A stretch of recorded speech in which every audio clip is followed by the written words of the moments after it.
Davies in the middle. Checks back against Carter and scores. That is atypical for the Amina Margot.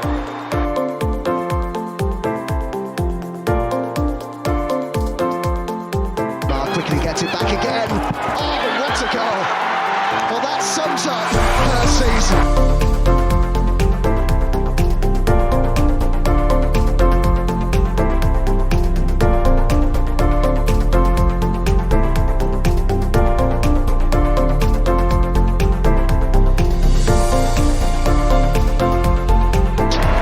The Gunners are WSL champions. Hello everyone, welcome back to Vic Akers Wonderland. It's been a while, it's been a minute, it's been a week, however you may decide, but it is nice to be back with you all.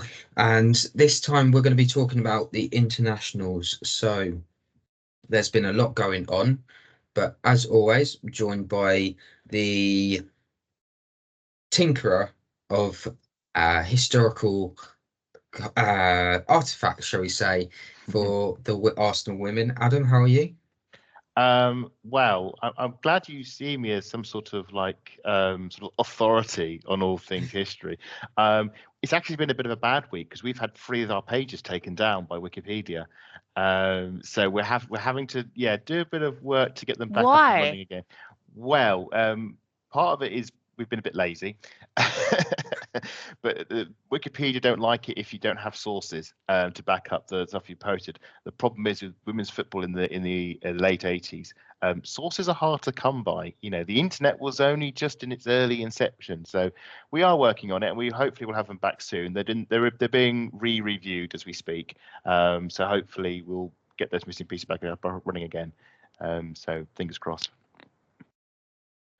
And you may have heard ask that why in a very Terry Crews sort of action, as it were. Lottie, how are you? Yeah, been all right. I've had better weeks as an Arsenal fan. I'm just waiting for the girls to come back and just kind of balance me out over here. But yeah, I'm all right. Thank you. The good news is it's not far away. Sunday, 5:30 kick-off against West Ham. But in the meantime, unfortunately, there's been some news, and I mean unfortunately because it's this story that has come about the case between Luis Rubiales and Jennifer also. Basically, we're going to have a little bit of a discussion about this because it's more a case of making sure that we're aware of what's happened. The kiss was non-consensual, but he's gotten off quite lightly in some respects. So I just wanted to get both your thoughts on that situation, the fact that Rubiales, although he's still banned and there's other court cases ongoing against him, just what should have been the punishment, if anything at all. I don't even know, he's been given off lightly with a small fee to pay. I like how you're both looking at me. That's great. Well, I was looking at. No, I thought I would normally I come in swinging, but I thought, you know what, I think I should give Lottie the. That makes it crazy because it's a nightmare to shut you up when I'm trying to talk to you and Matt, and you just don't let Matt get a word in edgeways. Miracles do happen. Remember that, people. Right? No, personally, he shouldn't be working in women's football. Full stop. He shouldn't be anywhere near any women at all because he's just a pig. What he did is not acceptable. If there wouldn't be all this hoo-ha if it was the other way around, it was a woman who did it to a man, sort of thing, and it's just no, he shouldn't be anywhere near anything. I'm sure Adam can construct that better than I can, though. Well, let's look at the positives, okay? And they're positive. Firstly, he's been found guilty. And that's massive because so often in these cases, the lawyers and all just cobbled together, and the narrative gets spun, and you get those cop out, not guilty verdicts, and then they just complain, we're innocent. No, there's a difference. He's guilty, okay? That is definitive. That's in the courts. That is marked on his name forever that he's guilty. And it's not like you could sort of dress up any other way. It was live on television, live on TV in front of the entire world. It's not like something secret, behind closed doors in the dressing room. This was, he committed the crime in the middle of a football stadium in front of fans in the stadium, live on.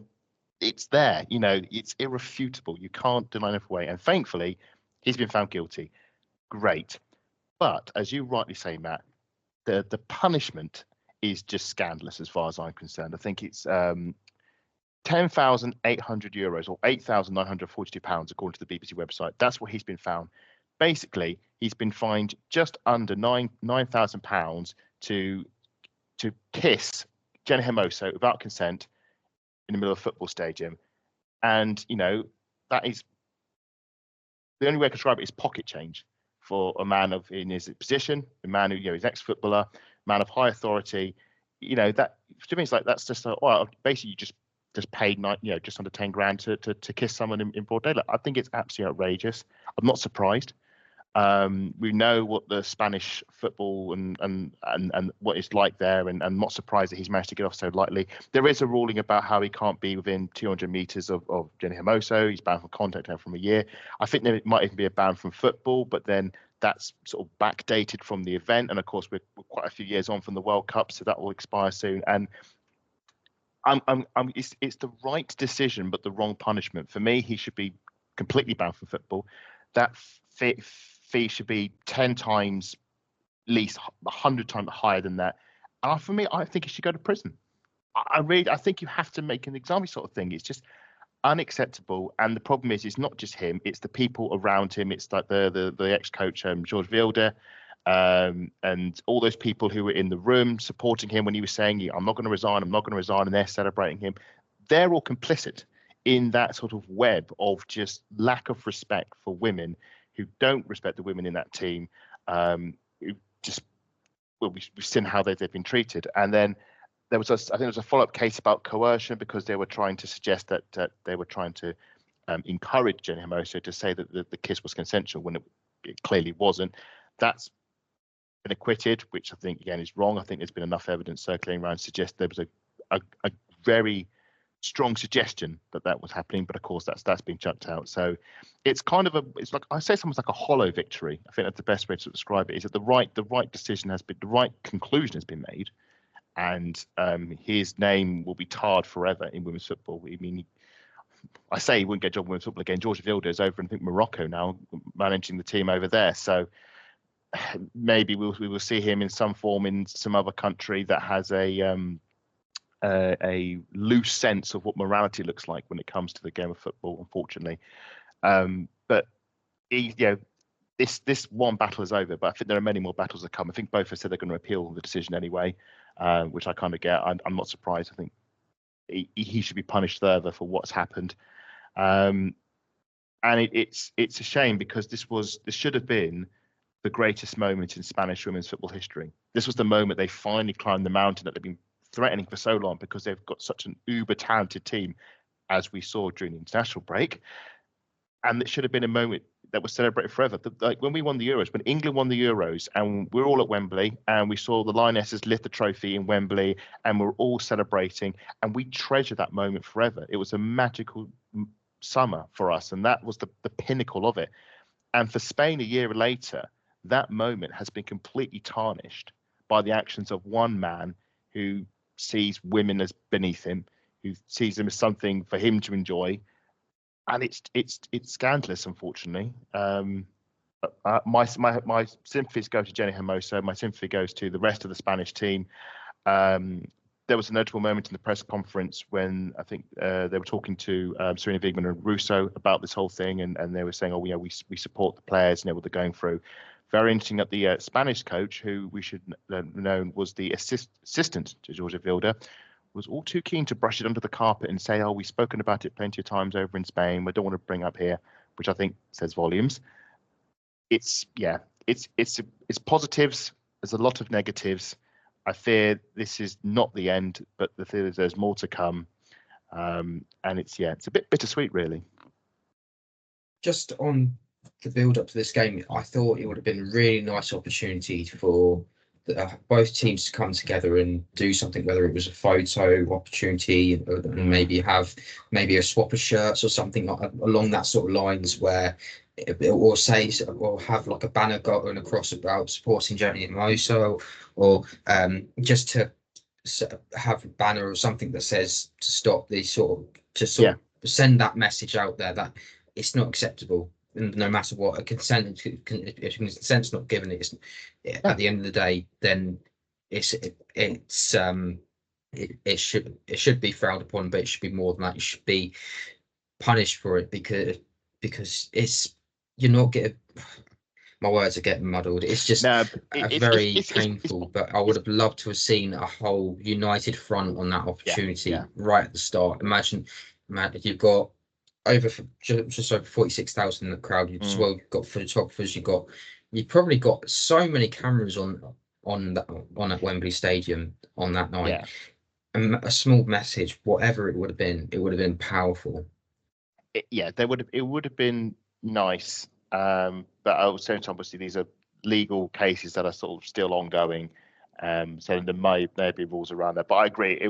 Hopefully, when this all finishes, there is something like that, as you say, some sort of united stance, united stand. And I think the players have said that obviously off the pitch that they are supportive of the Spanish team. And we should say that Spain aren't the only team who are suffering from the actions of selfish men who don't respect the team, don't respect the players, who see themselves elevated above them. We've spoken about them enough in our different podcast episodes. This is the highest profile one, but there are many other teams who sadly suffer because of this, and their FAs don't care, and the men don't care, and the women are sadly the ones that have to pay the price. But at least maybe, I said it's a bittersweet, but maybe it's the start of the tide. The tide has to turn at some point, and maybe this is a step, however small, in the right direction to finally stop actions like this from happening. But got a long way to go.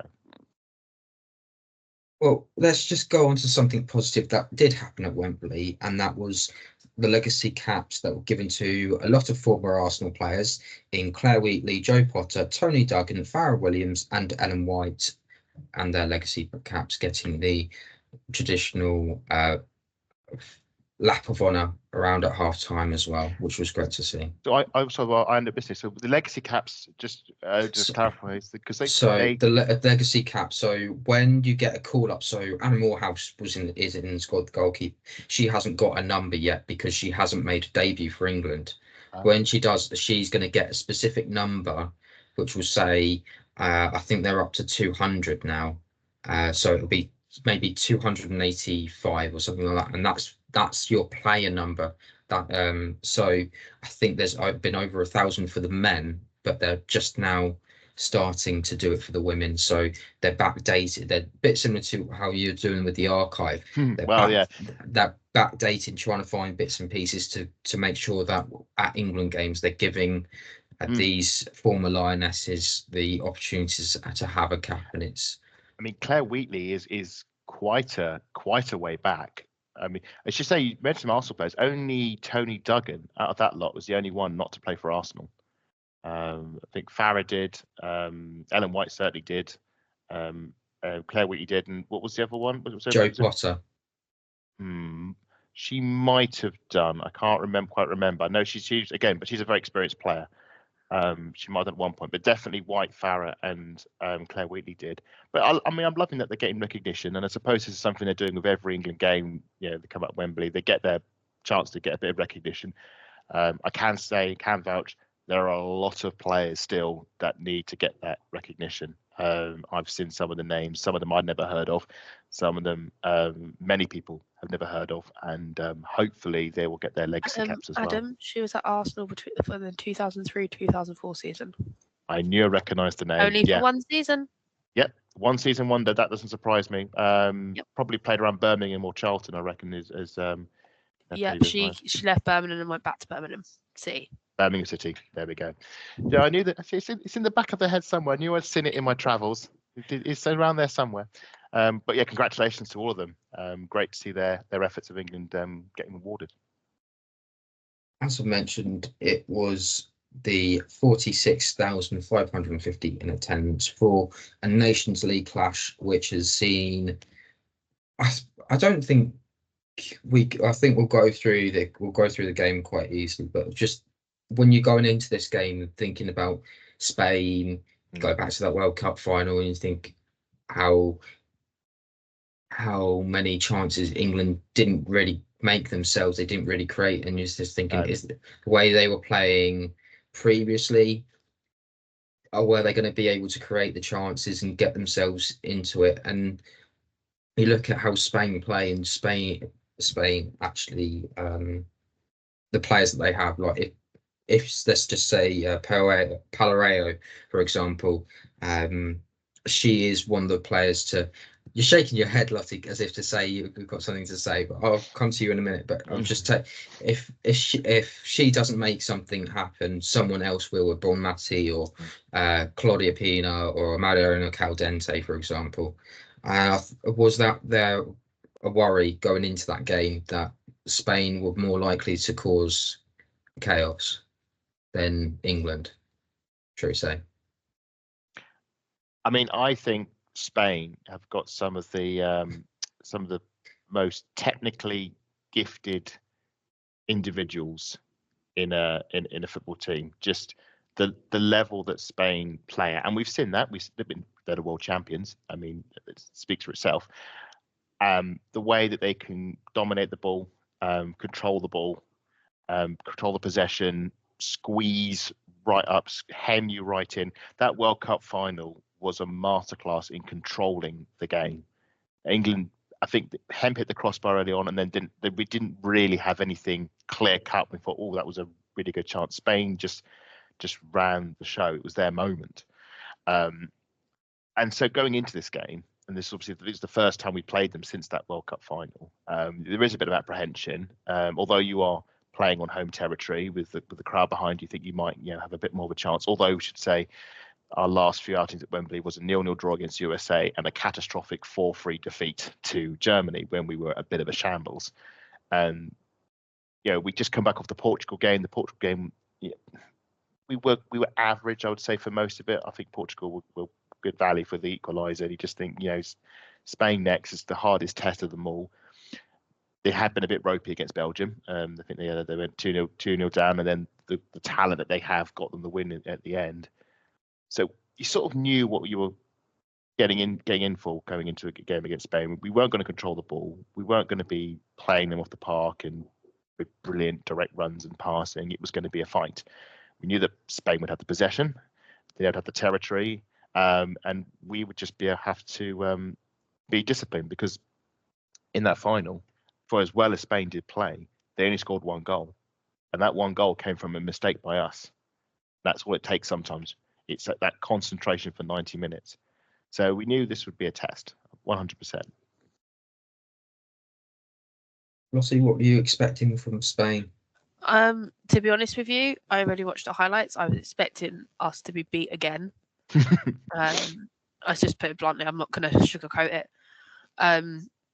Purely on the basis is we've been so unsettled for a while, and obviously Adams mentioned the Germany game, and the USA game was a bit, how do I put it? I was there, but I was constantly checking the Arsenal West Ham men's score. That's where we were at in terms of how exciting it was. I know that sounds really bad, but I support both, so I can't do anything about that. And when you see the other score going 5-2 all the way up to 5-2, you're like, what is going on? Why is nothing happening here? I think for me personally, I didn't expect to be beat. I didn't expect the highlights to be as good as they were, because if you look at the highlights of Portugal, they were about 3.5 minutes. Got at least 10 minutes for this one, which I watched several times today, which was great. So it's I expected us to get beat. It's nice the fact that we won, but I think we also need to remember there's someone else in charge. It's not the same manager. This manager's going to play differently compared to Yeah. I'm just going to call him an idiot. Yeah, that's fair. I expect since he's moved to Morocco. Sorry, say that again, Adam. I agree with you. I expected we were going to lose as well. I was just going to say. Oh yeah, no, it's just a case of again how that manager plays. I thought you look at the previous score lines and how they've been playing and think, yeah, they're just going to roll us over because I feel like since the end of the last Euros, we haven't quite found our feet. I feel like we scraped through the World Cup. Yeah. It wasn't the greatest tournament, and it wasn't the tournament we were expecting as the European champions. But I felt like we did find our feet in that game. It was nice to see. Even in Portugal, it was nice to see the pinpoint crossing straight over from Lauren James to Lucy Bronze and straight into Russo. I mean, that was just art in itself. Well, we'll quickly go into it because it was very much first couple of minutes. It was very much end to end. Spain had a couple of efforts. Pereiro was shooting from the box every 5 minutes that every time she could get near the box. But the goal came from Jess Park, and this is one that Adam's going to really love because it's a brilliant build-up. But it's not just that; it's the fact that Alessia Russo comes outside of the box, then makes a dazzling run to get into the box, and her pass unfortunately doesn't find anyone. But because of how the defensive partnership of Paredes and I'm not too sure who, I'll have to double check who the other centre back was. The ball just bounces along and Jess Park's able it's just a bit of pinball in there and Jess Park's able to tap it in. It's not pretty, but it all counts, doesn't it? If only Jess Park had been with us at the World Cup, we would have obviously, won the tournament. That's what the difference was. Just we didn't have Jess Park in the team. The build up to this goal, I mean, it was just shout out for Russo. She's built up this trademark, which is I love, which is when the ball comes to her, it's back into defender, and then she just has this strength that she can just roll. She can retain the ball and roll around the defender, leave a defender for dust, and then go past him. And we see her do it time and time again for Arsenal, and it's a really good knack to have. And she's really good about retain the ball and then feeds the either roll herself or play it off to someone like, say, for Arsenal, say Caitlin Ford or Frida Monum or Marina Codante. So we've seen it at Arsenal. It's great that she's bringing it to England as well. There was also a moment, just on a tangent, when I was watching her burst down the wing and with taking on the fullback, and it reminded me of when she was monstering Claire Hunt in the derby. I was getting flashbacks watching. So I've seen Russo play this game before. This is fantastic. The goal itself does get a bit of luck because I think she bursts in the box and thinking, take the shot. And I think actually when she takes a shot, I think she actually scuffs it, and I think it's going wide. But as you mentioned, Matt, it deflects off the defender, and I say credit to Jess Park. Bundles it in, gives us the lead. And if I'm honest, the lead is deserved because for about the first 10 to 15 minutes, Spain dominate the ball as we expect. Dominate the ball, dominate territory, hem us in. We're trying to find a way to play out. Spain hit the bar. I think it's Garcia from a corner.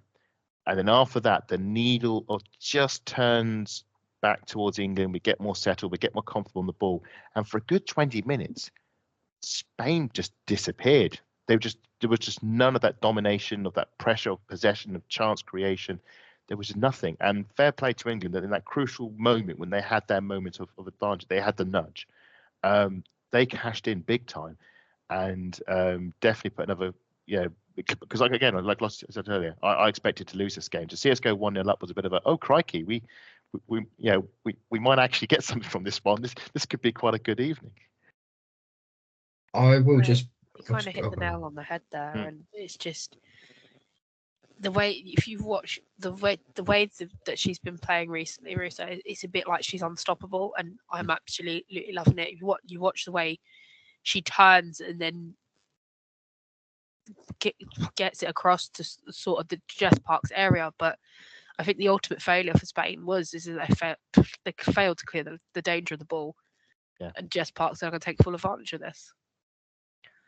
So, yeah, no, it was just, I'm absolutely adoring it at the moment from Alessia Russo. Yep. Absolutely brilliant. A massive shout out to Chloe Kelly as well. 50th appearance in the 64th minutes for England as well.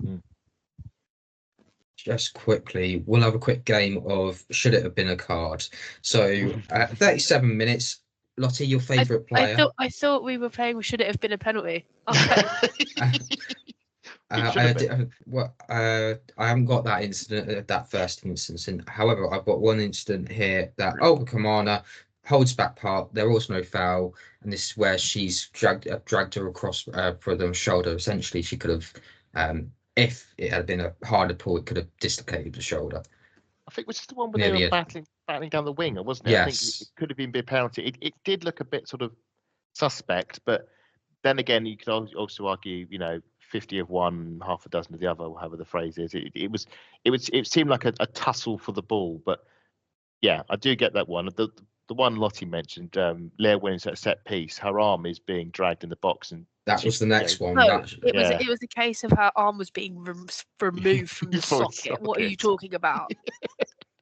I don't know who. I couldn't see the name on the back of that shirt. The person who grabbed her. Alexandre. Yeah, and the referee was stood right there and did nothing. That's the one that's done the round. The ref was as blind as a log. Even a log would have seen that. Like penalty all day long, day long. I mean, thankfully, it didn't prove to be needed in the end for the result. Had it gone another way. It's not the point though. Like we normally, our refs normally spot stuff like this. I mean, they're not fantastic, but they're certainly better than the men's. Just don't know if it'd been a penalty because Stanway's that injured. Who would have taken it? Do you reckon? Ooh, Lessie. Lessie?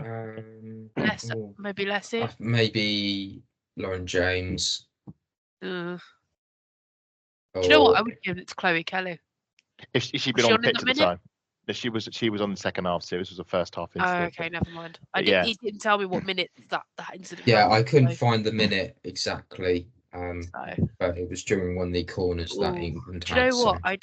It'd have to be Lessie, Lauren James, or Grace Clinton. Yeah, I don't remember her taking penalties though. That's the I'll problem. give it. I don't know why it says Grace Clinton.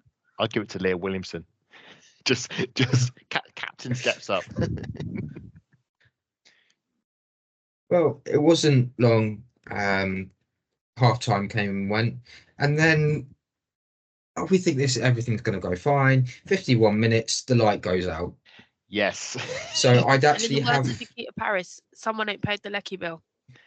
I have got the statement from Wembley Stadium. Technical issue caused the flood outage at the start of the second half between England and Spain at Wembley Stadium. The matter was quickly resolved and the game restarted within 2 minutes. We apologise for this temporary stoppage in play. Very bizarre. Yes, it was a bizarre incident, but I think nothing in women's football. If you said it was going to happen at one point, it's going to happen somewhere else. You would probably don't expect it to happen to you, but I remember it. I know this men's football in the FA Cup. Marine were playing. I think it was an FA Cup tie, and their floodlights went out, and one of the players was a I can't remember, light engineer or something, electrician, and he was able to sort out the problem within 5 minutes. Yeah, so that was down in Kent somewhere. I Yes. think I've told you this story because my partner was at the game with his dad and his little brother, and I can confirm that the electrician that fixed the lights charged the club for the work. And rightly so. It was a bit sort of farcical. From the game perspective, it's just lucky the outage didn't happen in the middle of a crucial game-changing moment, like a 1v. Someone was preparing for a corner, weren't they? it was kick. It was throwing. Yeah. So it wasn't it looked like a corner to me because I didn't show the full thing on the highlights. Sorry. It wasn't like Lauren James was like bearing down on goal 1v1 and then suddenly the power goes out, or I don't know, Mario Cadente was about to step up to take a penalty. There wasn't something like game-changing about to happen and then lights gone. It was a bit daft, as you say, Matt. The lights did come back on eventually, and thankfully didn't impact the game. I tell you what though, what was interesting is watching on TV, it looked pitch black, but then you look at some of the pictures from the stadium and you think, actually, you could probably play football. But yeah, you got to remember the cameras I've got settings that will switch to that in an emergency, so you can see anyway. Although as a fan, you probably can't see nothing. No, I was very surprised that they were actually managed to get down to the technical area to actually go and see Serena and the other manager as well to get their team talk, as we say, as we should call it. I did love the speed at which the fans turned to their phone torches, and it became it looked like a concert or like a in the night sky sort of. Oh yeah, I think it's. But if you look at the England's women's games anyway, there's always someone waving their torches and someone on the opposite side responds, and then the stadium just lights up. Especially when the game's very quiet and people are just chatting amongst themselves. They did that in the USA game. I was like, I'm not doing this. This is a very Tottenham thing. I'm not doing it. I like phone torches at stadiums. I'm a spoil sport. It's originated at White Hart Lane. Yeah. And I won't do it. It's more of a concert thing, I feel. Yeah, but when it comes to football, it started at Spurs. Sorry, it's not going to happen for me. Well, I don't have such petty grudges. I quite like it. I think it's quite atmospheric. I mean, I'm not going to start celebrating the Mexican wave. I mean, yeah, we all know where that can go. But phone torches, especially when it's dark and it's a bit of a throw in. At least they weren't throwing paper plane programs into the onto the pitch. Thankfully. Oh God, the amount I got hit at the USA game, I was like, please stop. You've paid for these bits of paper and these pages. Stop it. Well, a few minutes later, 63 minutes on the clock, as you've already mentioned, Lottie, Nikita Paris and Chloe Kelly made their returns in Lioness shirts. How impressed have we been with Nikita Paris this season, just in general? Oh, she's found a spark back. Things aren't exactly going their way right now, but she's found a spark, and I'm just happy that she's happy, sort of thing. You can see she was happy to escape Jonas Seideval and the Arsenal, and then she went to Man United and found a bigger villain there. And she seems to be happier where she is. She's getting regular starts, she's scoring. I know she's ranked a load of fantasy points in for me this season, but yeah, she seems happy, and I'm just glad she can start. Serena's starting to recognise that all her hard work, and it's paying off. I've seen Paris play from quite early on. I remember when she broke into the England team in sort of Euro 2017, scored actually against Portugal, and it was a really good goal. And so I've known she's been a talent, but yeah, when she came to Arsenal, it just didn't happen for her. And sometimes that happens. Just sometimes it's the wrong player at the wrong club at the wrong time, the wrong manager. It didn't work. And Arsenal rightly got her moved on to another club because it was just made no sense for her to be at Arsenal. It just wasn't going to happen. Obviously she's been at Manchester United and now at Brighton, and yeah, she's been probably Brighton's best player this season. I was watching, I think it was the FA Cup against Villa. They went out to Villa, but Paris, I think, got both goals. Really, really, really talented player, and yeah, she's found the club that is allowing her to play the game that she can play well. I think Russo and I want to say Park were the two that came off. And I was a bit concerned about this change because Russo's really good at hold-up play. She's a really good outlet if you need to clear long. And I just felt I've seen Serena do this a lot of times, sort of take the big physical player off and go just for pure pace on the flanks. And I'm thinking, oh, are we going to get an outball? And I'll say credit to Paris, because I was wondering if she could still play at this level. Like I said, she hasn't been in the England team for quite some time. But I thought she had a really good second half. And what she brought to the table was good on-ball trickery. And she ended up, the Spanish players had to resort to fouling her, and that provided her own different means of sort of controlling the game. So rather than having an outlet for a physical presence and retain the ball, we could win set pieces, gain the territory and push up and just give our defence a breather, because we were under a cross a lot in the second half as Spain tried and failed to score. So yeah, full credit to Paris. I love being surprised, and I thought she had a really good appearance off the bench. And I think maybe Serena had those starters and finishers during the Euros, and what it used to be was the starters were the experienced players and the finishers were sort of like the youth sort of players. But then there was also some experienced players like Jill Scott. Jill Scott would be like a finisher to come off the bench. I think Paris could be that potentially at the next Euros, just an experienced head to maybe help manage the games if they are a bit tight. And she's still got a few more minutes in the tank. She's got a few more years, in the tank on English. I thought her career was over, but I think she could have almost like a second wind at this sort of thing. I thought she played very well, and as you mentioned, great to see Chloe Kelly get her 50th appearance. Not bad. Not a bad international break for a player who wasn't even picked for the original squad, and she's got 2 appearances in the bag. So it's not like she's been able to play, is it? Come on, that's Just not fair. a brief cam against Spurs, and boom, 2 extra caps in the bag. That's Absolutely. I just only wish that ball went in at the end of the game. Yeah. I just wish it went in. It would have been a perfect start, sort of coming home, sort of thing. Still plenty of time left. Still plenty of time to see get that goal. There's going to be that opportunity against West Ham, I'm sure, especially with Beth out injured for the moment. However, just quickly, as I mentioned, when Nikita Paris did come on, Leo Harvey holds it down, and I think this was where she had an opportunity to run cleanly through 69 minutes on the clock. But it was just a foul. I don't even think there was I don't think Leo Harvey got a card for that. Let me just double check that. I don't think she did. But I think it was just one of those games where the referee just decided nothing was a foul and nothing was worth a card, unless you're Chloe Kelly taking your time to get a yellow card for time wasting. Yeah, and Irene Paredes also got a yellow card. So even then, it just a bit of a bizarre game with refereeing decisions, wasn't it? Yeah. I mean, I think we should just talk. Yeah, we talked a lot about England. Spain, as I said, a lot of possession, a lot of territory. You watched the game live, I take it, didn't you, Mo? Lottie, you didn't. Did you watch the game live? I had to watch it back because I was at training. Ah, right, okay. Well, watching the game, they just didn't have a final third threat for the 90 minutes. Now, you're always worried they're going to score because they're Spain and they have the talent, but they were incredibly blunt in that final third. There's a lot of missed chances. They had to resort to shooting from the edge of the box, and I think this. Yeah, Perriello, I think Mariona Caldente. We've seen how great Mariona Caldente has been for Arsenal.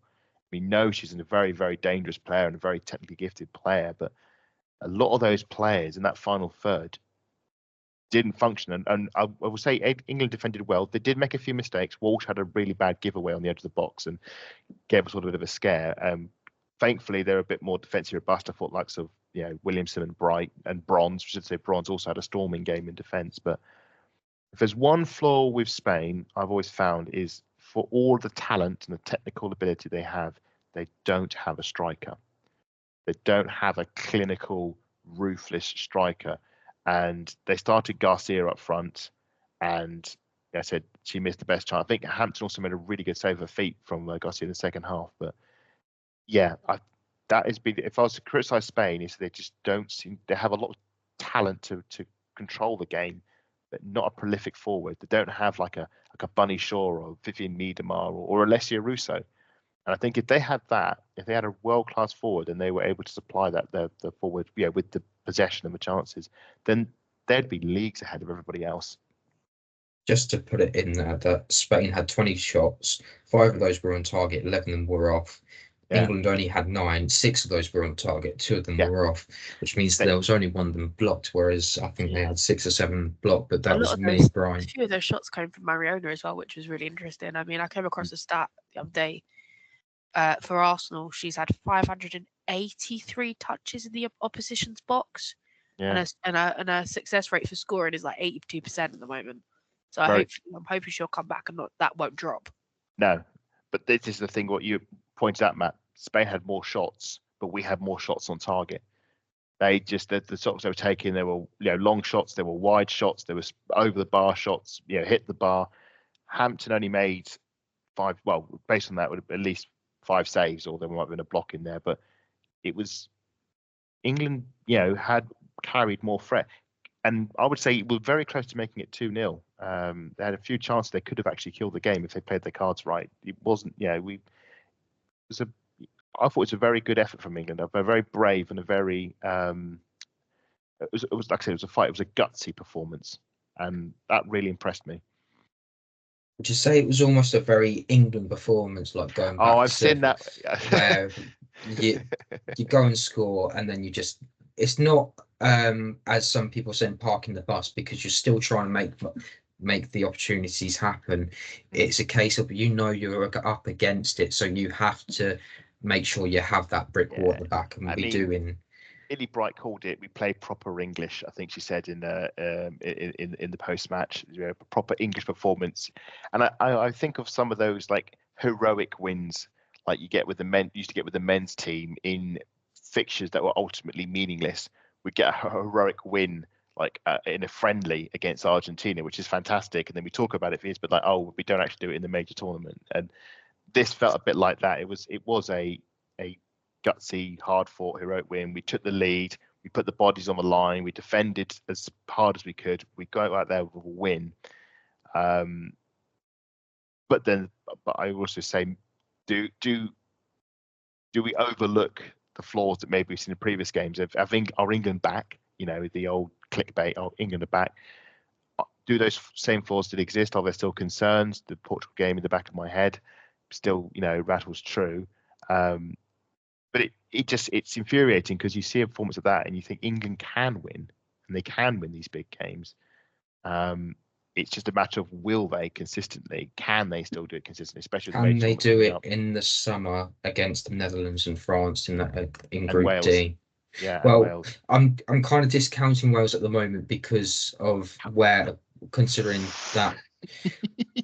If they were in this group, they would be better. They would be Belgium, Portugal, shall we say? Because you just sort of look at them. We drew against Portugal, Matt. Don't disrespect Portugal. I'm not disrespecting Wales. I'm just saying. Yeah, I'm not going to have that, especially with Keegan Nazarena. She is she is their future. Full stop. Yeah, and I don't know why I said Portugal. Portugal probably looking at this. I'm not having that. It's quite funny actually because Portugal actually played Spain and Belgium in their group for the Euros, so they basically got a dress rehearsal for these two games in this. Whereas we don't have to worry about any of that. But it does.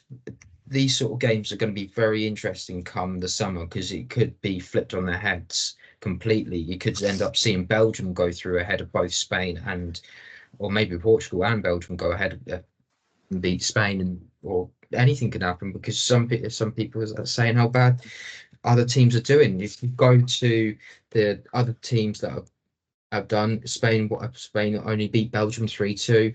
Norway beat Switzerland 2-1. France beat Norway 1-0. Netherlands beat Scotland 2-1. Austria lost to Germany 4-1. Even Sweden drew against Wales but beat Denmark, and even Republic of Ireland, they lost 4-0 to Slovenia but beat Republic of Ireland 1-0.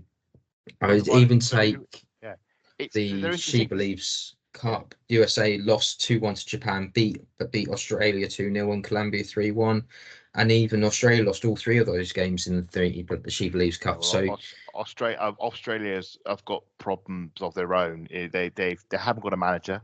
I don't know if their manager left in summer and they still haven't replaced them. The team is getting old. The golden generation is I say gold. As an England men's fan, we know what golden generation represents: highly talented players that don't win anything, and their golden generation is near its expiration point. And we saw, the performance against Japan was just an absolute shambles. Some of the goals are just laughable what they conceded in that game. But I actually stayed up for the Australia-USA game and they actually looked all right. So, you never know. But for the European teams, there's a real lack of consistency. I saw Netherlands versus Scotland, and Scotland, were pretty, a bit like we were against Spain, very stubborn, backs against the wall. They fought hard for that in that game, and the USA got the win in the end. The Netherlands got the win in the end, rather. Get my lines crossed. You say stubborn, right? But would you rather Scotland roll over and just let them win? Because they're the Netherlands? No, or do you want them to compete? No, I want them to compete. We talk about these high score lines and and these batterings we give these smaller teams, and then they get called stubborn when they have a decent scoreline, when it's something like 2-1. I was being positive. I was being positive. I thought it was great because I remember when we played Scotland at Hampden, in the last Nations League, and we battered them 6-0, and it was an embarrassment. I was really amazed by this Scotland performance. I thought this was fantastic that they were doing a proper fight and took the game to the Netherlands. And Netherlands looked really unconvincing. It took a bit of magic from Beerenstein in the second half, and Viv, crossed for a tap in. But I thought there was plenty of positives for Scotland. in that game, and I'd like to see, because they've got a lot of talent in that team. The likes of Erin Cuthbert, the likes of Caroline Weir, badly underperformed in qualifiers. Blowing it in the playoffs, they should be in major tournaments. Wales, they look like a bit of a rising team. Obviously, they're going to be in the Euros next year. They've got Jess Fishlock in that team. The likes of Hayley Ladd as well are in there, and getting a 1-1 draw at Wrexham against Sweden. Much to be celebrated there. Just a shame, as you mentioned, about the Irish teams. I think it was 4-0 they lost. Was it 4-0 against Slovenia? Slovenia, that Republic of Ireland lost that one. So that was a bit of a stinker, unfortunately, for them. Did anyone see Katie's media blunder? Yes, that was a bit embarrassing. That was it reminded me of Kim Little did something similar when we won the league, talking about the virtues of Emma Mitchell and how amazing her performance was, and then realised she was live on TV, saying such words on the camera. But yeah, Katie McCabe, clearly we know she's a passionate player, and after a result like that, we know how much she loves playing football, and she I mean, the certain phrase she used. That's how I describe the Republic of Ireland. End of story. I'm not going to lie. We're a clean pod. We're not going to repeat the phrases, but you could go look it up if you need it. This is Carla Ward is now in charge of the Republic of Ireland. I think it was only a second game. Taking over after after Ireland blew the playoffs against Wales, and I watched that game, the Ireland-Wales game, and it was a crazy game to watch. And I thought bringing Carla Ward in was a really smart appointment, and it may prove to be a smart appointment. But a result like that, and was that a home or away? I didn't quite. Was it away in Savina or home? I think it was home. I'll double check that. Yeah, we'll double check that. But I think home. To Savina, let's have a quick check on the. It was away in the end. It was away. Okay, it was away. So all right, fair enough. But not a good result, and hopefully Carla Ward can fix that, because again, as I say, all these other home nations teams, the Republic of Ireland doesn't really count as one. A lot of talent in that team. A lot of talent in that team that should be doing better than losing 4-0 in that sort of game. And I can understand Katie McKay's frustration. It is a bit funny, obviously, on the social media front, but I understand that fury, and hopefully they can fix it for the next international break. Well, next international break will be fun because it's a back-to-back for the Lionesses against Belgium. The home game will be at Ashton Gate. Unfortunately, I have forgotten where the away leg is, but it is somewhere in Belgium. It's definitely somewhere in Belgium. You did walk into that one, Matt. But absolutely head first into that one. Even I didn't see that one coming. Normally, me and Adam were on the same page. No, we're all on the same page because I was going to say it, but Adam beat me to it. It will be one to keep an eye on, especially after what happened last time. Yes. England faced Belgium in back-to-back games. England won the first one at the King Power Stadium. I think it was a 3-1 in the end. No, it was 1-0. It was 1-0. Yes, Lauren Hemp scored. Hemp. And then Belgium won the other one 2-1. I think it was in the end. 3-2. See, I knew it was a goal difference. Yeah, the 3-2 one was a bad one because we gone a goal behind. I think it was Bronson Kirby had given us a 2-1 lead, and then we had a defensive blunder just before half time, and after that Belgium just grew into the game, and I think they won it with a penalty at the end, right at the end. And when you think about the margins that group was decided upon, it came down to 1 goal and goal difference. Those head-to-head games against Belgium, we only won 1-0 at home when we probably should have won by more, and then we lost the game away in Belgium with 1 goal at right at the end of each half that just flipped the game over. Hopefully we're in a bit of a better state to take Belgium on. We need to win the double headers, if you will. But Belgium have shown they're no pushovers. They pushed Spain all the way into injury time, and that was my big concern in the Wembley game, is that we were only the 1 goal up going injury time, and we knew that Spain had got 2 goals against Belgium beyond the 90 to win a game, which obviously shouldn't happen. You should see the game out. So they are not to be underestimated at all. Should be a good double header, and hopefully, as you say, Matt, get a bit of vengeance for what happened last time. I'll just ask this now: is there anyone that you would like to see be called up next time? I don't know. I'm trying to think of. I want to pick some of our youth players, but I mean, Katie Reid. give They're all getting someone else. minutes in the under 23s and under 19s. Is it 19s, Matt? Yes. Yeah, they're all getting minutes there. So I'm not sure. I know who I would like to see play. They've been called up, but they haven't been used. I'd like to see Anna Morehouse get a going goal. Interesting. Ex-Arsenal keeper. Just find the flag, play for us in 2017 and 2017-18.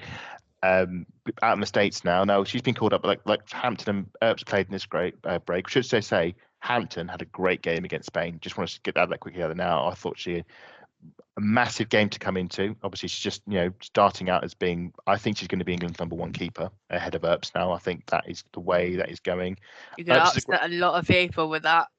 I know. I think the fact is that Serena gave Earps the Portugal game and gave Hampton the Spain game. For me, says a lot. Oh no, it does. It says volumes. It says volumes, but there's a lot of things that. How do I put this? It's like you if don't Mary want... Earps does the mistake, for example, doesn't matter what it is, just say just a mistake, goalkeeper mistake. If Hannah Hampton does it, everyone comes down to twice as hard on her. Now, well, for me, double standards. Maybe there's a lot of double standards out there. It's the same. I want to say it's the same for Lauren James as well, but there's an attitude there. Yeah, well, I would say with Earps, she is very popular because she swore at Jenny Hermoso when she saved a penalty in the World Cup final. But she's a talented keeper, an experienced keeper. But I just got to think is who's the next keeper, because you can't cling on to the veteran keeper forever. No, she's coming into the end of her career at the moment, whereas Hampton is just starting. I think Hampton has a good, especially with Ellie Roebuck, obviously with what she's having to deal with at the moment, and obviously wish her all the best and hope she can miss a quick recovery. I think Hampton. Ever since Earps got injured at St James's Park and Hampton came in, has a really good game against France in the way. Like I think this is the time that Hampton's going to be the next one. But I would like to see Morehouse given a go. And I think the Belgian game would be a good chance for that. And just, see if there is an alternative. If Hampton's injured, we'll need to know if there's another backup. And if Morehouse has 2 great games, give something more for Serena to think about. Serena's quite used to just picking the same players over and over again, but she can't do that anymore. The players that she knew about to pick are injured. She couldn't do it this time because people are injured. Lauren Hemp is normally the first name down. Beth Meese normally the first name down. Yeah. And she was without her two favourite wingers. But and I would also say is the players that came in, the Lauren James, Jess Park, had terrific games, and that makes and the question then becomes is when the likes of Beth Mead and Lauren Hemp are fit, do they come straight back into the team?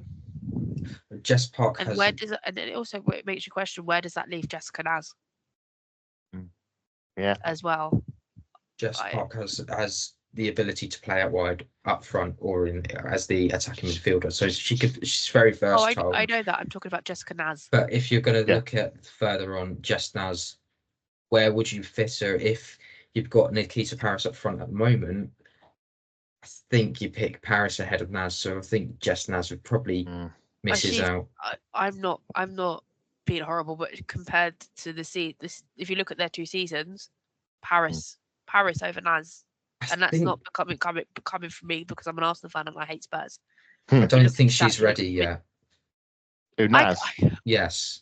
I should say, Naz is an ex-Gooner as well. Should just say. Yeah, I know she's feeling a bit. But it annoys the hell out of me when she scores against us.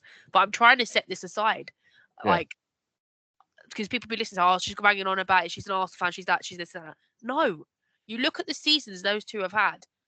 Nikita Paris has had the better season. I'd be picking Paris every time. If it was the other way around, I'd be picking Naz every time. It isn't. Paris has had a better season. Thoughts on Clinton? Any thoughts on Grace Clinton? God, Grace Clinton. I don't know what to do with her at the moment.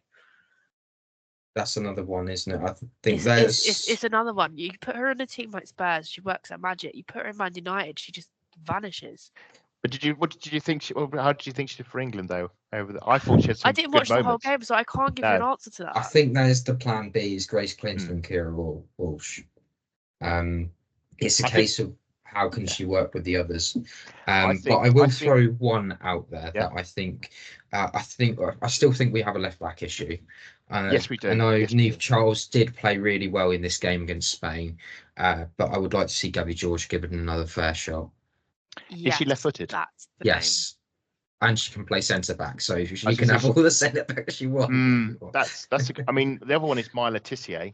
Is have a because I don't think she gets anywhere near the amount of games she should get in the defence for England. Just because the competition level's so high, because you've got Millie Bright and Leah Williamson ahead of her.